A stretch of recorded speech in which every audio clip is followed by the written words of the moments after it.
Hey everyone, so it's Hearth and welcome back to my channel. On today's video, we're going to be going through another Witchcraft TV show to see what they got right and where they got their information from.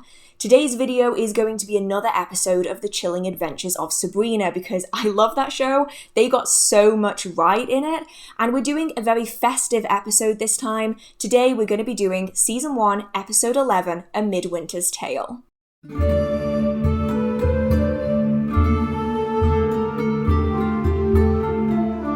The Chilling Adventures of Sabrina is a fantasy show on Netflix all about the life of Sabrina Spellman, a half-witch, half-mortal, who needs to decide whether to follow the path of night or the path of light, that being the path of witchcraft or the path of her human friends. It's a really interesting show that I personally loved, but it really divided the magical community with some people loving it and some people hating it. One thing I did find when I was watching the show was that a lot of the information behind the show is actually really accurate. It is important to remember that this is a fantasy show. It isn't based in the real world. However, everything comes from somewhere, and whoever did the research for at least the first few seasons did such a good job on researching actual witchcraft, folklore, and mythology to be able to incorporate it so seamlessly into this world that they've created. It is really interesting to watch, and if you would like to watch it, it is still available on Netflix. Now, within this episode, I want to be focusing on the things they got right about witchcraft, and there are so many things in this episode. This one focuses on the midwinter period, or Yuletide. It follows the family as they make their preparations and follow their Yule traditions, and it also focuses on several aspects of witchcraft and magical tradition that people maybe don't look at. It looks into Icelandic folklore and mythology, as well as into the idea of spirit summoning and seances. This episode was really busy. There were about 3 different storylines happening at the same time, so I'm only going to focus on the 2 that really emphasize the witchcraft and the folklore. Within this video, I'm not going to be showing you the episode from Netflix because I can't, and it would be wrong for me to do that, but I'm going to be including in any clips or screenshots that I can to really show you what they're talking about within the episode. And with that being said, let's get into it. This one has become probably my favorite episode of the entire show. I mean all 4 seasons, because I just loved this one so much. This episode focuses on the winter solstice and the midwinter, which is why the episode is called A Midwinter's Tale. I think it's really important before we get started to mention that the winter solstice, Yule, and midwinter are all still celebrated today. Many Wiccans, witches, pagans, and others will still follow these festivities. Now, sometimes these are merged all together, so Yule is an encompassment of the winter solstice and Yuletide and midwinter. Other people will emphasize on simply celebrating the midwinter, or Yule, or the winter solstice. Now, the winter solstice is really important in this episode, so a little bit of information on it. The winter solstice is a festival surrounding the longest night of the year. It is the shortest day, longest night, the most amount of darkness that we will experience in the year. From this point forwards, we're going to be seeing the sunlight returning, and so the winter solstice is often considered a solar festival. It's also a time where many practitioners will carry out protection workings, as spirit activity is very high, much like it is at Beltane and Letha, as well as Samhain and Yule. This is especially emphasized when we think of more modern traditions. The idea of Santa Claus coming down a chimney being a liminal space, shows that the idea of liminal spaces and the requirement for protection was really important, both historically and today. The episode opens with Sabrina and her family decorating the Yule tree. Sabrina calls it a Christmas tree, to which Aunt Zelda very quickly corrects her and says, "Sabrina, I wish you wouldn't call it that. It's a Yule tree." This is something that we see a lot. Many older traditions are encompassed in more modern traditions, and so the Christmas tree is essentially a modern form of the Yule tree, and often the colours and the decorations that we add onto a Christmas tree are very Yule-like in nature. If you would like to learn more about how to celebrate Yule as a modern practitioner, I do have a video that I will link up here as well as in the description box. Once the Yule tree is decorated, the Spellman family then move on to their Yule log. Now, for many people today, a Yule log is simply a chocolate cake. But historically, a Yule log was an actual log, usually harvested from the Yule tree the year before. Wow, that's a lot of Ys. It would then be stored and it would be dressed in the ashes from the burnt log from the previous year. Some people would then carve symbols into them, they would put alcohol or oils on them, they would put evergreens on them. What you would do with the Yule log really varies depending on your location, as well as your customs and even your family beliefs, with different Yule logs from different families looking very different. This Yule log was then placed in the fire, and it would then be burned for the entirety of the shortest day and the longest night of the year. The Yule log was considered a symbol of the year to come. It was also a form of protection. And so depending on how that Yule log burned, it would vary the outcome of your harvest, of your health, and of your general well-being for the year to come. It was often watched over by someone who would keep the fire lit and burning all night, as the Yule log was really significant. If the Yule log burned well, it was consistent and even, and it didn't go out, it was considered a sign that your family would be happy and healthy, abundant and prosperous, and that you'd have a pretty good year to come. However, if the Yule log burned unevenly, or it kept going out several times throughout the night, that was a sign that things weren't so good. You might find that illness or even death may follow the family, your livestock or your crop might fail, and you might find yourself really struggling in the year to come. Because of that, the Yule log was really important, and that's something that's really expressed in the show. The Yule log in this episode is really well done. They focus on its importance, its significance. It isn't just a passing thought, it's a focal point. When we see the log, it appears to have been dressed in ashes. This is really commonplace. The ashes of the previous year's Yule log are saved. They can then be added into pouches and placed under beds as a way of healing, or they can be placed in pouches over doorways and windows to act as spiritual protection. Now, these ashes are then used the next year to dress the new Yule log before it's been burned. That way it imbues it with the power of the previous years to then amplify the energy as it goes year after year after year. Now, this is really important in this episode as their focus is on protecting the home. Now, a chimney is a liminal space, and we can see this within modern celebrations such as Christmas. After all, how does Santa get into your house? He comes down a chimney, and this is something that we see in much older traditions. Chimneys, doors, windows, and mirrors are all considered liminal space. This is why when we see witch marks, particularly in early modern and Tudor buildings, they're always focused around the chimneys, the doors, and the windows. These are really important things that you want to protect, and the Spellman family want to do that too. So they talk very closely about the reason why they're doing a Yule log and why it's important. Zelda actually says the following, quote, "Remember, the Yule log is not a decoration, it is a protection. It must burn continuously from now through the shortest day, through the longest night, until dawn. Otherwise, Satan knows what malevolent forces might come down our chimney, creatures with perhaps deadly intentions." Now, of course, this is a fantasy show and they do over-express everything, but that's a really good way of bringing a fantasy episode back to its roots. After all, a Yule log is, if anything, a form of protection, both when it's lit and also after it's burned down. Once the log is set alight, they then carry out a solstice blessing. Now, solstice blessings are really commonplace and they're often done at every single Sabbath celebration. These are blessings that represent what it is that you want to achieve during that particular Sabbath. Sometimes they offer fertility and abundance, sometimes they offer protection, sometimes they offer growth and new beginnings. There are so many different things depending on the Sabbath.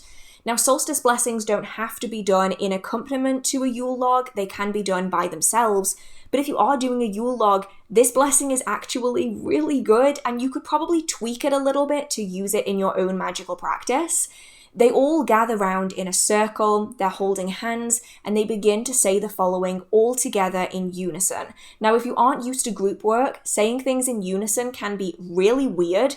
It's kind of hard to predict when the people around you are going to be doing it, so it could be worth practicing it a few times so that you can get it right before you do it fully with your energy and everything else being involved in it. May the log burn, may the wheel turn, may the evil spurn, may the sun return.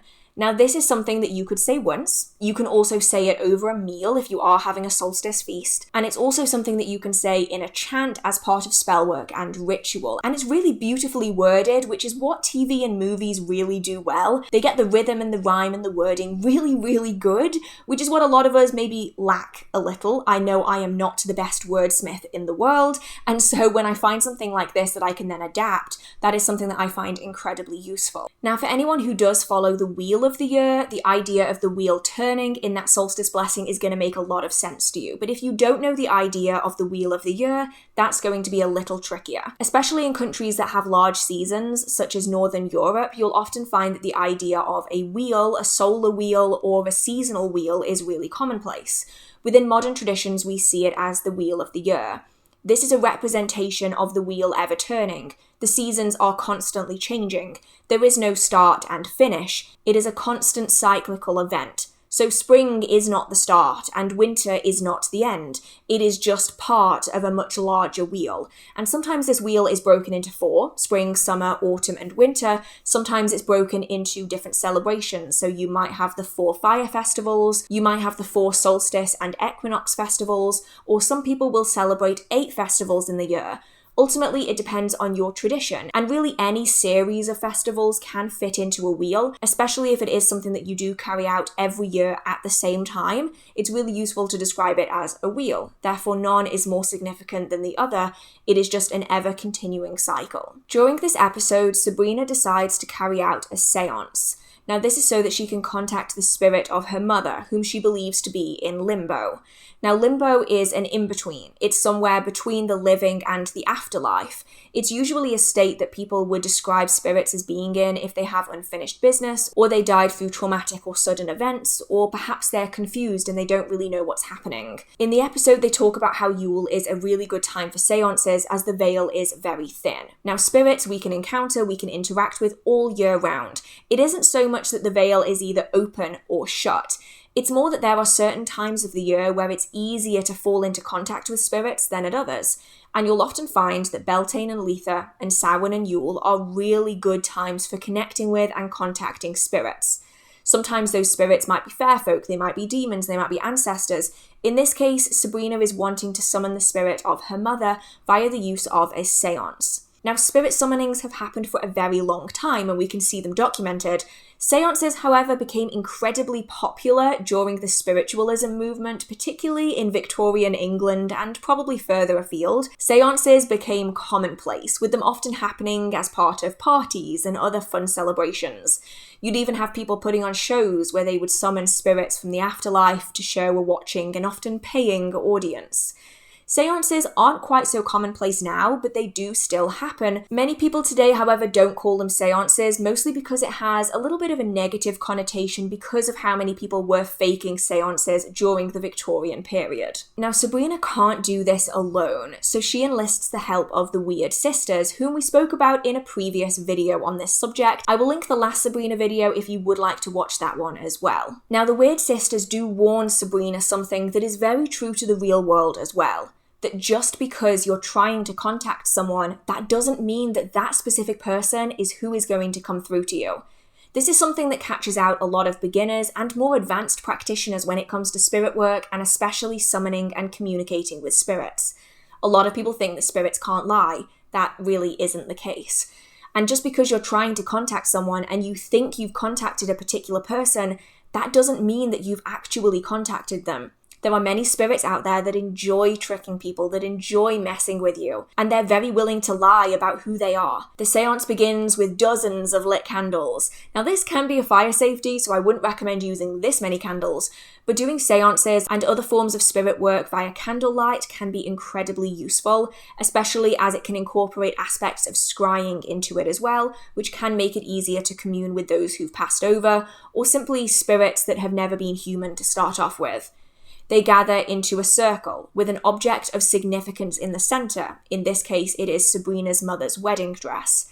They connect their hands with their palms facing down and their little fingers touching each other, and then the seance begins. Now, it's important to remember, as mentioned earlier, that this is a fantasy show. So the outcome to the seance is very different to how a real seance would be, but the technique for the seance is actually really good. The idea here is that everyone within this circle is channeling their energy into the bubble or the circle between their hands. By channeling your energy into this space, when you call forth and summon forward a spirit, this gives them energy that they can work with. Spirits often can't interact with us directly because they don't have the energy in order to do so, but when you have a large amount of energy from several different people gathered into one confined space, that gives them a place where they can manifest, where they can move things, where you can experience communication, usually through psychic means, where you can see them mentally, usually, not physically, and where you can experience interacting with them on a one-on-one basis. Once that energy dissipates, that spirit is no longer able to interact with you anymore, but it's important to remember that just because that spirit can't interact with you anymore, that doesn't mean they've been dismissed. So make sure that you fully clear that space of any spirit before you disconnect from one another. Otherwise, you might find yourself having problems with hauntings and spirit activity and all of the like. So just because that energy is gone doesn't mean the spirit is gone. I think it's really important for me to emphasize on that because it isn't mentioned all that often. Now, once that energy is formed, the wording then begins. And the wording for this seance is actually so good, you could edit it, alter it a little bit, and you've got yourself a fully functional seance. And that is actually very hard to find in TV shows, probably because most people aren't really that interested in reality, they're more interested in the fantasy. But the wording of this seance goes as follows, quote, "Spirits below and above, spirits in between, caught in the fabric betwixt worlds, we ask that the veil be lifted and that you send forth the spirit of," insert the name of spirit here. "You are welcome to this house, to this circle. If you are here, we ask that you make your presence known." Now, I am not concerned about saying that out loud in my house because I have protections and there is not raised energy and I am not calling forth anyone. But you would want to really be focusing on the person that you want to call forward. You would want to be focusing on their energy, on the way they were seen to you, so how they appeared to you in life you might want to focus on, and this is the way that you connect that seance to that person. However, what was mentioned by the characters is that spirits can lie, so it's really important that when a spirit has come through, even if you think you know who they are, you ask them a question that only you and the other person know the answer to. This way you should be able to form a deeper connection with them and you will know that you're definitely talking to the right person. This is something that is done in the show and I really appreciate their emphasis on safety. I know it's a fictional TV show, but it's still nice to see because I think we've all watched those movies where they don't care about their own safety and that's really stressful. The group, however, never get to finish their seance. It's interrupted by spirits and entities that are trying to disrupt them. And this is because their Yule log has gone out. Now, the way the Yule log has gone out is really interesting, and it's not going to happen this way in the real world, but it does emphasize an idea of a form of practice that we can carry out. One of the antagonists of the show has created a gingerbread house that represents the Spellman's house, and is using it as a taglock. Now, this actually took me by surprise. I've previously mentioned in the Yule video from this year that you can use a gingerbread house as a representation for your own home. I watched this episode of The Chilling Adventures of Sabrina just a few days ago, long after I'd scripted that original video, and they also use a gingerbread house as a taglock. Now, a taglock is a representation, and it allows you to do spellwork and ritual remotely. So you can use a gingerbread house as a representation for someone's house, and then you can do spellwork and ritual on the gingerbread house rather than their own home. You can do this with yourself, with other people, with locations, by using dirt or leaves that have been collected from a place, by using hair and nail clippings, photographs, full names, dates of birth, signatures, photos. Did I already say photos? I might have already said photos. You can use it for so many different things, but houses are something that it can be used for really effectively. Now, in this episode, the antagonist uses a house to represent the Spellman's house to put out their Yule fire for the purpose of causing them harm. However, gingerbread house taglocks can be used for many things. Primarily, I would use them as a form of additional protection. You create a gingerbread house that represents your home, and then when you do protective magic on the gingerbread house, you then do it for the entire house. So if you have mobility issues, if you can't get around the full perimeter of your house, you can go around the perimeter of the gingerbread house, which then represents your actual home, which allows you to do protections that maybe you can't do in the real world. You can do it on the gingerbread house and it will cross over that way. It's really effective for doing this. You can do this with a model of your house as well. You can do this with a photograph of your house. Anything like that works really well. But because it's the Yuletime season, you can do it with gingerbread as is shown in the show. But damn, that gingerbread house must have taken so long to make. It is a beautiful gingerbread house, but I do not have the patience to make a gingerbread house look that nice. When the Yule log is put out, that's when chaos ensues, and this is where we start getting into the folklore and mythology. Spirits rush down the chimney, using that liminal space to enter the home, and then they start causing absolute chaos. At first, the family thinks that nothing has entered the home, so they relight the Yule log. What's important to remember though is that if your Yule log goes out, that doesn't mean that you have continuous protection. It means that you are protected while it's lit, but that doesn't mean that anything that's entered your home when it was out is no longer there. It's probably still in the home even if you can't find it. And this is what the characters in the show do experience. Ambrose goes around with a device much like a pendulum that is designed to show interruptions in energy or alterations in energy. These pendulums, as well as dowsing rods, are often used to find electricity cables as well as running water, and many people will also use them to find ley lines and spirit activity as well as to answer questions. When nothing is found, the family is told to go to bed with warding candles. Now, this is really only a tiny section of the show, but I found it really fascinating that they included it. A warding candle is a candle that is charged with protective energy. It is then burned overnight while you are asleep to offer you protection when you're not awake. They are designed to limit nightmares, especially those that are caused by spirits and entities, to avoid spirit interactions while you are asleep, as well as dream magic being cast upon you. They are really useful, but do remember leaving burning candles lit while you are not awake is incredibly dangerous, so I would not recommend that you use them. This is simply information that I'm giving you, simply for curiosity's sake. But they are really interesting, as when they burn down, they release the energy that you've imbued into them so that you are protected even when you are asleep, and you are essentially defenseless in many cases. Now, when the family wakes up, they realize all is not good. And it's first shown by Ambrose, arguably one of the best characters, definitely one of my favourite characters. He's at work and he picks up a mirror, and in the reflection of that mirror, he sees someone who is no longer alive, and he knows that. He puts the mirror down, thinking it's all in his head. He lifts it up again, they're there again. And that is when he realizes that something is really not right. Now, once again, this scene only lasts a few seconds, and yet it's fascinating that they included it in, and it shows a real understanding of magical tradition and practice. Mirrors are liminal space. Spirits can come and go through mirrors, can move between them, and be trapped within them.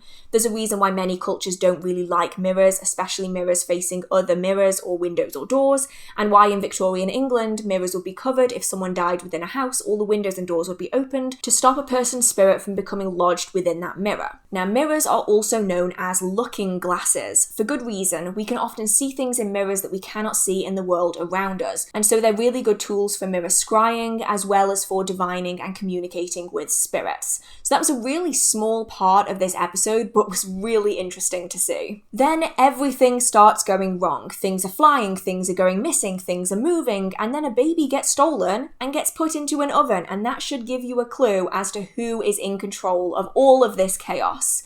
We find out that they are the Yule lads. Now, at first, I was a little confused. I was like, the Yule lads? I don't remember the Yule lads from mythology. And then I did a bit of research, and it turns out the Yule lads are actually part of Icelandic folklore, and they are fascinating. In the show, the Yule lads are described as being, quote, impish spirits of children that come from the mountains every midwinter to cause mischief in the unguarded homes of witches. In the show, we're told that the Yule lads are the children of a witch called Gryla. In the show, the backstory of Gryla is a little bit different than it is in actual mythology, so we'll go through the mythology in a moment, but in the show, they say this about her, quote, during a famine, she and another woman from her coven made a pact. They would eat their own children to survive. They cooked and devoured Gryla's son first, her only child, and then the other witch broke their pact. Devastated, Gryla spent the last 1,000 years trying to replace her lost babe. She's forever adding children, particularly orphans, to her so-called family. End quote. Now, there are a few things that aren't quite right about this. The term coven was only used really from the late 16th century. One of the first recorded accounts of it that we see is in Isabel Gaudi's Confession in 1662, so it's not going to be 1,000 years old. At least we don't think it's 1,000 years old. But the story fits in with the Sabrina universe, and they plan on getting rid of the Yule children by giving an offering to Gryla in the form of strong alcohol. And this is really commonplace. The idea that strong alcohol is used as an offering to spirits is found almost worldwide. You can have vodka, you can have rum, you can have whiskey, tequila, whatever it is. Strong alcohol usually works unless you know more specifically what a spirit is going to like. Now, in my research, however, I found that the actual backstory of Gryla is a little bit different, and I don't think that her name is actually pronounced Gryla in the mythology either, but do bear in mind I do not speak any language other than English, so I may well butcher all of these names. Now, in Icelandic folklore, I believe her name is Gryla, and she's referred to as either a troll, an ogre, or a witch, and it seems to depend on which source you're looking at. Some people say that she is half ogre, half troll. Other people would refer to her as a witch because of her actions. Some people would say that she is ginormous. Other people would say that she is the height of a normal human. I found a lot of discrepancies, so if anyone is better versed in this myth and legend, please let us know in the comments. I would love to learn a little bit more about this story. Gryla and her Yule lads live in the mountains of Iceland, and they aren't around all year. Instead, they come down from the mountains in the 12 days leading up to Yule, and each of the Yule lads, which are 13 in number, have their own unique names and characteristics. Each of them represents something different, and when they enter into a town, village, or a home, they cause a certain kind of mischief. Some of them would mess with animals, others would steal meat, and so forth. And each day, from the 12th of December onwards, a different Yule lad would cause their own kind of mischief and chaos. And this is something that would happen for 12 days, and often people would have protections on their homes in order to limit the kind of chaos and mischief that they might be able to cause. Now, Gryla is able to leave her home whenever she likes, but is often said to leave during storms, especially snowstorms that are able to cover her tracks. She would head towards a village, town, or a home, especially ones that had disobedient or neglected children. These children she would steal from their beds, and she would take them back up into her mountains, whether to turn into another of her Yule lads or whether to eat them. The stories vary. The snow would then cover her tracks, and even if the family or the townsfolk were to pursue Gryla, she would disappear into the snow, and no trace of her or the child would ever be seen again. Gryla is also often accompanied by the Christmas cat. This is something that many of you have requested I talk about before. All of their stories are very much encompassed into one collection, so maybe I'll have to talk about it a little bit more in the future.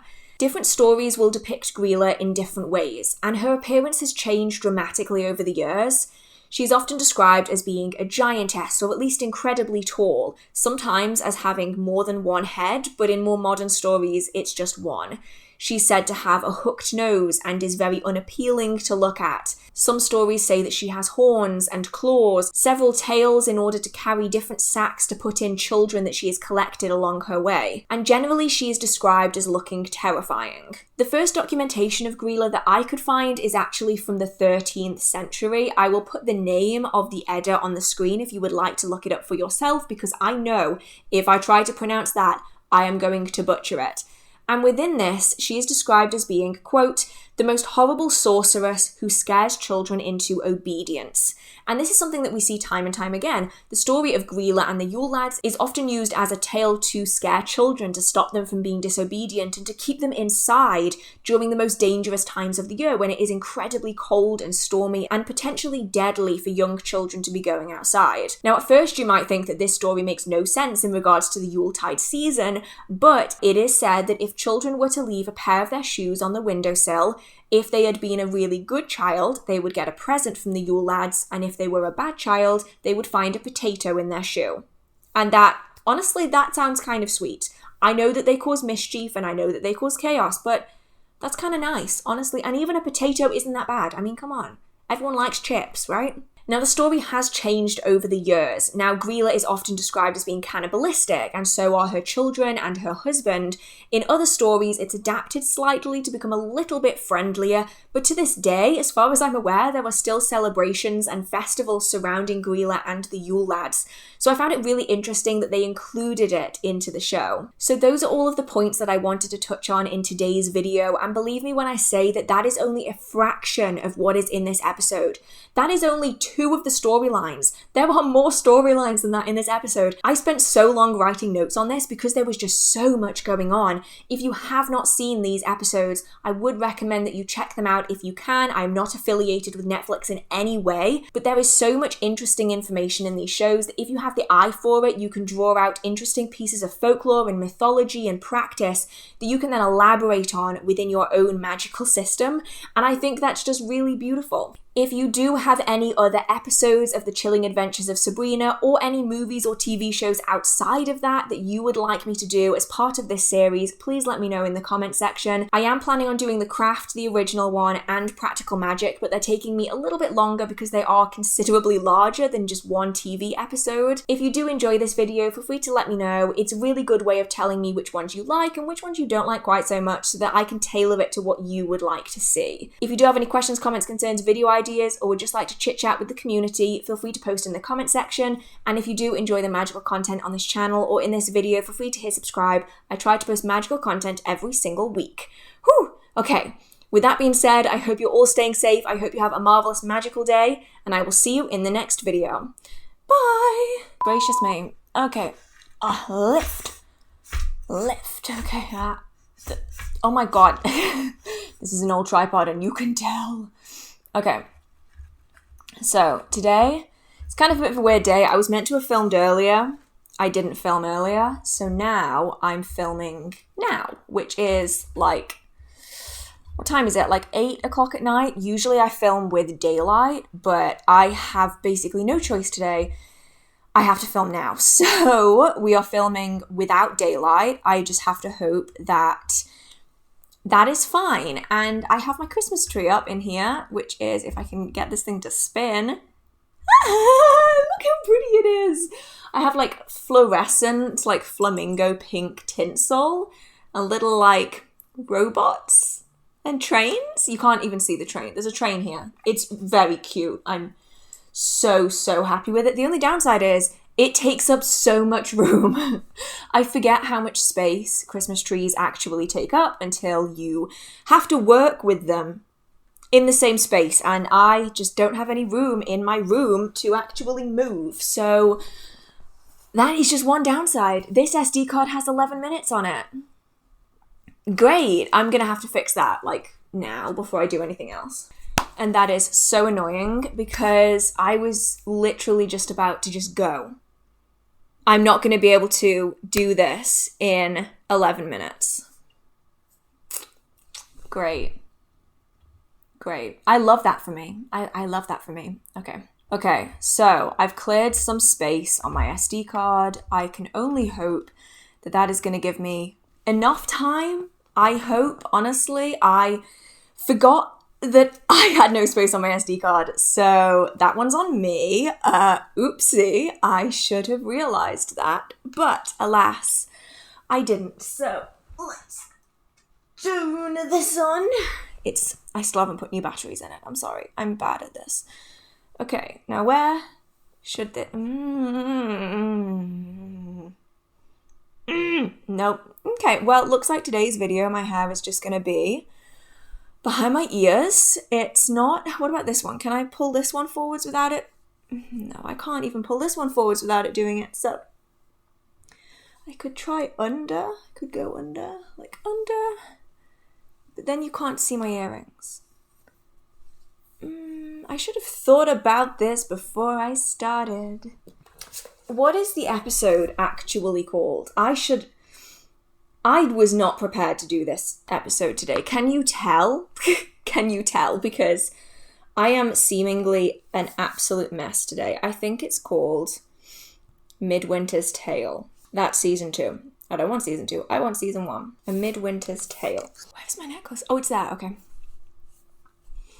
Hey everyone. So it's Hearth. Well, that went well, didn't it? First thing I said, and my voice is already gone. And today we're doing another...